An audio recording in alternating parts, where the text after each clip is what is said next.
Hi friends, ఇప్పుడు quadratic ఈక్వేషన్స్లో level 2లో 54th క్వశ్చన్లో ఉన్నాం. ఇక్కడ క్వశ్చన్ ఏమంటే let F of X equals to 1 + b² of X square plus 2bx + 1 and m of b be the minimum value of F of X as b varies the range of m of b is అని అడిగినారు. So ఏం లేదు friends, ఇక్కడ రెండు functions ఇచ్చినారు. F of X అనేది m of b అనేది. ఇక్కడ ఎఫ్ ఆఫ్ ఎక్స్ ఒక ఎక్స్ప్రెషన్లో మినిమం వాల్యూ ఉంటుంది కదా, సో ఆ మినిమం వాల్యూ అనేది m ఆఫ్ b అన్నారు. అప్పుడు b యొక్క రేంజ్ ఏమవుతుంది అని క్వశ్చన్ అడిగినారు. సో సింపుల్ ఆన్సర్ చేద్దాం. First F of X equals to 1 + b² of X square plus 2bx + 1 వాళ్ళు ఇచ్చినది రాసుకుంటాం.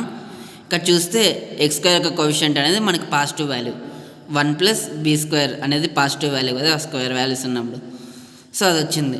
అట్లాంటప్పుడు మనకి మినిమం వాల్యూ వస్తుంది, >0 వస్తే యూ షేప్లో వస్తుంది గ్రాఫ్ అనేది, దానికి మినిమం వాల్యూ వస్తుంది. సో అప్పుడు మినిమం వాల్యూ ఒక వాల్యూ ఏమవుతుంది, 4ac - b² / 4a. So y1 equals to 4ac - b² / 4a అని రాసుకుంటాము.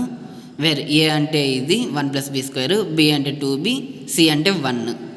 ఇక్కడ రిప్రజెంట్ చేస్తే 4 × 1 + b² - 4b² divided by 4 × 1 + b². దాన్ని క్యాన్సిల్ చేస్తే 4b² - 4b² క్యాన్సిల్ అయిపోతుంది, మళ్ళీ 4 క్యాన్సిల్ అయిపోతే y1 ఈక్వల్స్ టు 1/1 + b² అనేది వస్తుంది. సో దీన్ని గమనిస్తే ఇది పూర్తిగా పాజిటివ్ వాల్యూ 1/1 + b² అనేది. ఎట్లా అంటే ఇక్కడ 1 అనేది పాజిటివ్ వాల్యూ, ఎప్పుడు b² అనేది పాజిటివ్ వాల్యూ. సో న్యూమరేటర్లోను డినామినేటర్లోను రెండు పాజిటివ్ ఉన్నాయి కాబట్టి ఇది నెంబర్ లైన్లో ఎప్పుడు 0 నుంచి ఎక్కువే ఉంటుంది, ఈ పక్క రాదు. So m of b is always positive. We need to find the range of m of b. ఇప్పుడు మనకి m ఆఫ్ b యొక్క రేంజ్ కనుక్కోవాలా. ఎట్లా కనుక్కోవాలా? రేంజ్ అంటే మినిమం వాల్యూ మ్యాక్సిమం వాల్యూ మధ్యలో ఉండేటివి.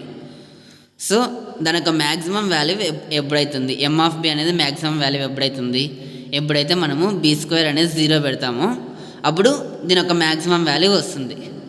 సో b² 0 పెడితే మనకి మ్యాక్సిమం వాల్యూ 1. ఒకవేళ మినిమం వాల్యూ కావాలంటే కింద డినామినేటర్లో ఇన్ఫినిటీ అంటే b² అనే ఇన్ఫినిటీ పెడితే 1/∞ 0 అవుతుంది. సో ఇది మినిమం వాల్యూ. అప్పుడు దాని యొక్క రేంజ్ అనేది 0, 1 అనేది m ఆఫ్ b యొక్క రేంజ్. ఇక్కడ ఇది ఓపెన్ బ్రాకెట్స్ పెట్టినాం ఇక్కడ 0 కాడ, ఎందుకంటే ఇన్ఫినిటీ ఉంది కదా, ఇన్ఫినిటీతో 0 అయింది కాబట్టి ఇన్ఫినిటీకి ఎప్పుడు ఓపెనే పెడతాం, క్లోజ్ పెట్టాం. దానికని ఇక్కడ కూడా ఓపెన్ పెట్టినాం, ఇది అనేది క్లోజ్. సో మనకి మ్యాక్సిమం వాల్యూ 1 వచ్చింది, కరెక్ట్గా 1 నుంచి 0 పెట్టినాం కాబట్టి. సో ఇది ఎక్కడ ఉంది ఆప్షన్స్లో? ఆప్షన్ 4లో ఉంది. Therefore option 4 is correct.